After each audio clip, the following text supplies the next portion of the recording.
Welcome back to the channel and the B4 restoration series. In this episode, we ravage the engine bay for all it's worth before pulling the engine and stripping it down a little. This is part 2 of restoring the cheapest twin-turbo Subaru in Australia, and there are many more to come, so keep your fuggles buckled and let's get into it. So I'll pull her into the garage real quick, where she will be for the next, hopefully under a week, but a couple of weeks while we tear the engine out and do the head gaskets. And I've noticed that when I give her a bit of a rev, she makes a funny noise. I'll play a clip now. So I've gotten a, I don't know what to call it, factory stand, jack stand thing. I'm going to lift her up, take a look at the heat shielding on all the exhaust components as well. See if they're loose, see if anything is loose really. I'll just work from there, see if I can find the source of the rattle. Getting underneath the car, I'm led to believe that this isn't stock, and to my eyes doesn't really have any heat shielding on it that could be rattling. Could be this stuff up here. I'm going to check that in a minute. Under the front now, let's talk about this stuff, which bends a little bit, but it's plastic, so I don't think that could be it. We got that there, but no, not really. I don't know what it could be. I'm hoping it's something outside of the engine, but I'm not a mechanic or very smart with cars at all. So we'll keep looking, probably check the turbos next, because I don't know what else to check. Up in the engine bay, got my trusty old diagnostics tool. Doesn't seem to be very loose. Check the other one.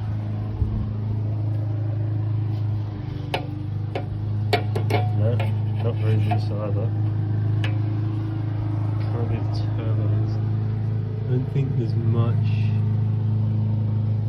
I don't really see much of the exhaust, but I don't think there's any heat shielding on either of that one or this one.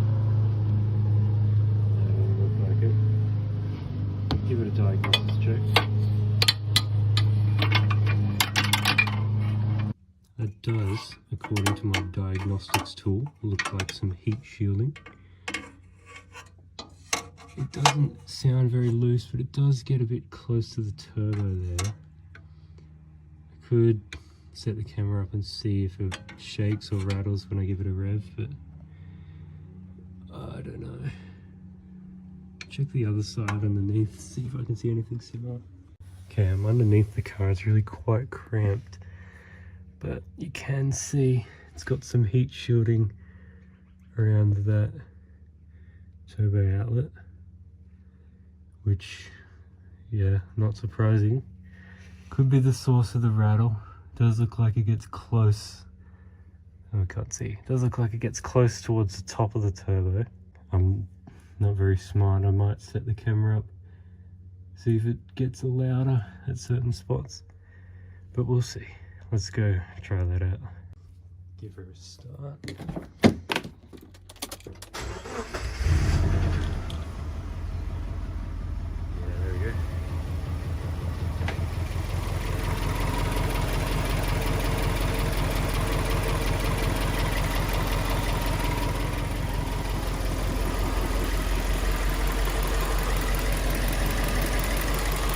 Well, this sounds like it's coming from here.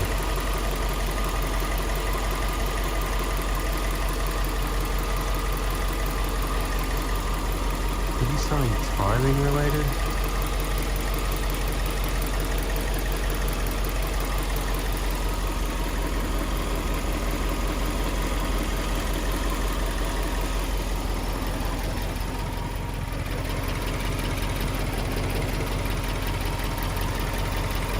I don't really know what I'm looking for. I'm just looking to see if it gets louder at certain spots.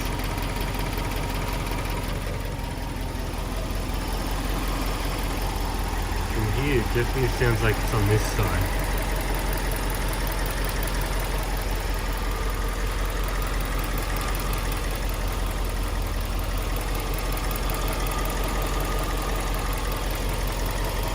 on this side of the engine, I'm sure. Let's see if I can set the camera up somewhere. Alright, makeshift camera stand, let's give it a right.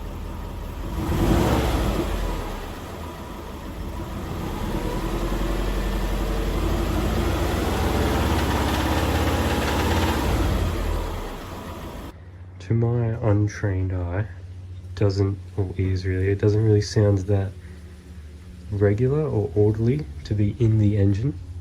It kind of sounds like something's uneven rattling. So I hope that is something outside of the engine that's doing that. We're going to pull this out soon, a couple of days time, to do the head gaskets and timing kit. Timing belt, timing stuff. So we'll have a look when it's out, see if we can see anything that's loose or rattly or not done up properly. Hopefully nothing broken. But for now, mystery noise is plaguing me. Time to get it off the stand and close her up. Bought an old school car, gotta do it the old school way.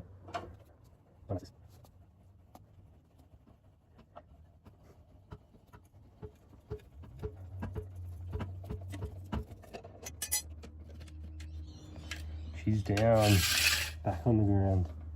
Amazing.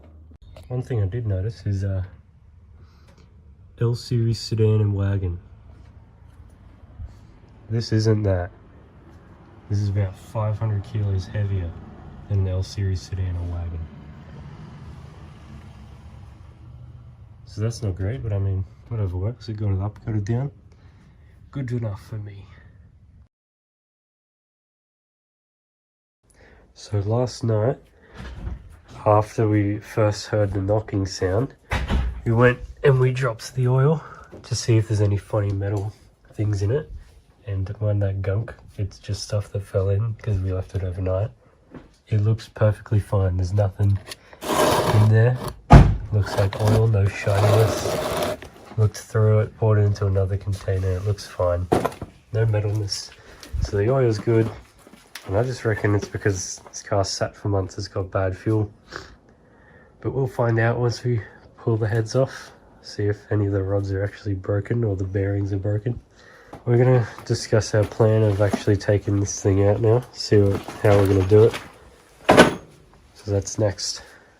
Before we pull the engine out, let's go over the parts. We've got this head gasket kit for both heads, because it's got a head gasket leak because it's a Subaru. Other than that, got new head bolts just to be safe, and timing belt kit. Don't actually know what's in there, but as long as we have the belt itself, we'll be fine. So we're going to pull the engine out to do that while it's out, and when they go back on. Testing camera location. We're just sitting it on the grill as it sits with the hood above the car. Oh, it looks pretty good. Yeah. Hello. There we go. That's the spot. Sweet spot. Let's go. So I don't know how well this camera can see everything, but what we're going to do is, unlike our previous project, we don't need to really remember what everything does. We just need to remember where it goes. So my thought process is we can just label them with numbers rather than anything else. So I've labeled these 1, and over here I've got C1, C2 for the coolant overflow. And yeah, we'll just do that for everything. And Dad, on the other hand, is going to be taping the bolts into things so they don't fall out, so we can keep track of them better.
current state of the car. We've taken that skid plate off there, or whatever it is, and we're ready to drain the coolant to take the radiator out. Bucket. But there is a couple stuff in front of the coolant pipe, but I don't think that will be too much of a problem.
As you may have seen, I don't know how well the camera sees everything up there, but we've taken pretty much everything off the engine, taken the gearbox bolts off. She's ready to go. So next up is getting the hood off, lowering the car, and actually pulling the engine out so we can do head gaskets and timing belt, which is going to be fun.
our first step of disassembling this engine is taking all the front stuff off so we can get down to the timing stuff. And first of all, had to line this up to hopefully 0 degrees is correct. I don't know what that means, it's just a guess. And I've taken off this belt that goes to the alternator and that. This one is not very fun. I've taken this tensioner thing off. I've loosened it. I'm going to take it off next because it actually has to go. And I don't know how I'm actually going to get the belt off, but we'll figure that out. Thought I could get away with keeping the alternator and I think air conditioning condenser on, but if you look down there, it's actually connected to the head, so we're gonna have to take them off. So I'm gonna do that now, and I'll get to it. Tried taking it out. I got the bolt back there out, but this one, yeah, I need to take this off, which will be easy, so let's do that first. Timing cover off for the right side of the engine, and I'm not a professional, but this, it looks pretty clean. It looks very nice. These marks look like they're going to line up very well. I don't know what any of those letters mean, but it looks really clean. Belt looks alright. I don't know how belts are supposed to look. Looks good, but yeah, didn't really help this. I'm gonna have to take that off, which requires these coming off, so I think I might have to take this off with a bit of force. Alright, short while later, and the other side is off. I didn't sort that out, but I don't know how to do that. The other side is off. Alignment looks pretty good. Looks good. Going well. Still got a lot to take off, but so far the timing seems to line up, and that's the most important part. 0 degrees was not right. I don't actually know what was right. It was way down here, which is not 0 degrees. Maybe it has to do a couple more rotations, but I don't know. Alright, center cover, and what I think is the harmonic dampener off, and all the timing is revealed. I think this is the camshaft one, and that goes around, not camshaft, crankshaft one. That goes around twice per every time one of these goes around, I think. So that one has to be lined up properly. Yeah, that looks to be lined up. Awesome. All these are lined up well. These are all lined up pretty well. Note to future. Me? Yep. Who are you talking to? Camera. Note to future us the layout of all the idle rollers and stuff. Blue one goes there. The rest. Funny looking one goes there. That's the water pump, I believe. Tensioner. Oh, the blue one's a tensioner. The belt and the tensioner look fucking real new. When we get the new one out, we'll be able to tell. But that idler bully looks, I mean, that tension looks pretty new. Yep. Going well. So in order to get the heads off, we of course have to take off everything that is attached to this head, the heads, which includes this whole turbo and everything along with it. So I've just undone the exhaust here, all the pipes going into it, all of that stuff, and she's ready to come off.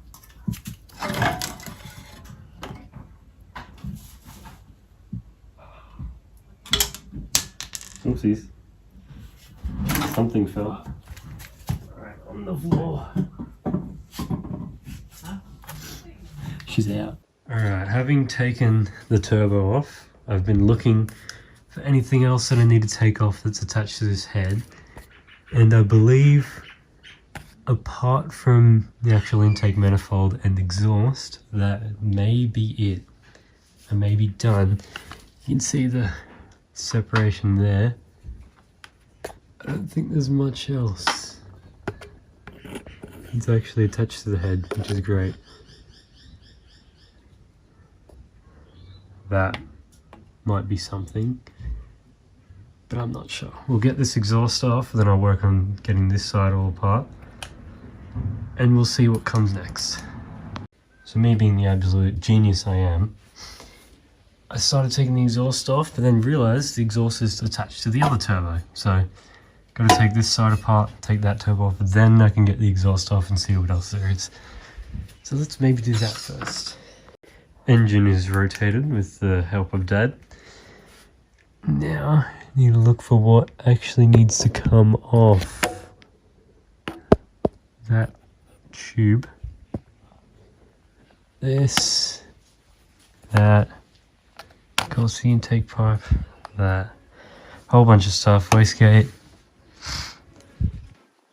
Yeah, there's a lot of stuff that needs to come off. I'll get to it.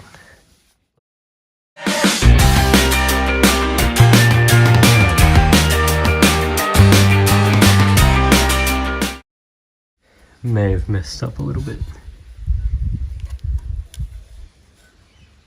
God damn it. It's probably a way to seal that though, so we're okay. Note to future self, that goes there. That goes where that is. This doesn't really look that good, but whatever. The engine ran before, so it'll run again. Honestly, none of these have really looked that good. Don't know why. They all look a bit crusty.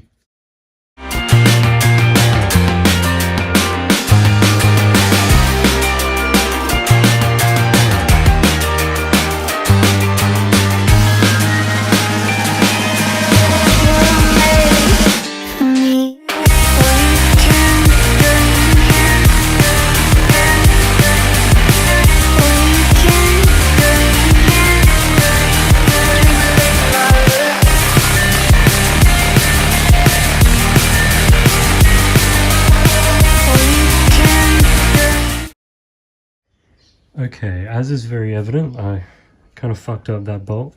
Had to get Dad to help me out with that one. And when taking them out, I realized that I can't actually get that one out, so it's pointless.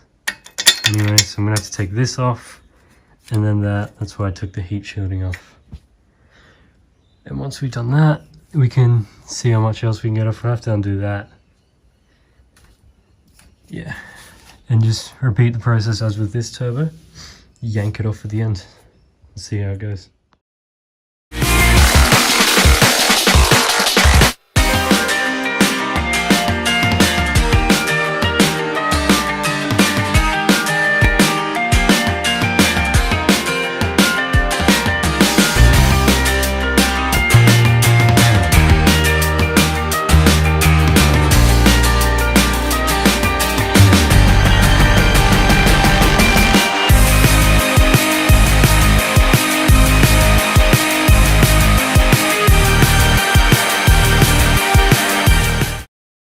Alright, it's been a couple hours since I took this off, but something I was told to do that I didn't realize we should do is actually check the bearings of the turbos.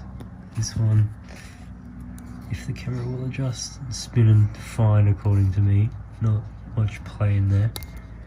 And Dad said he checked the other turbo and it was similar, just not that bad. Going pretty well. So that's off. I'll get this exhaust off now, see what else is attached to the heads and take that off as well, and I will record another update video afterwards. Quick update, I've accomplished negative progress. Took the alternator off to see if it'd be easy to get this thing off.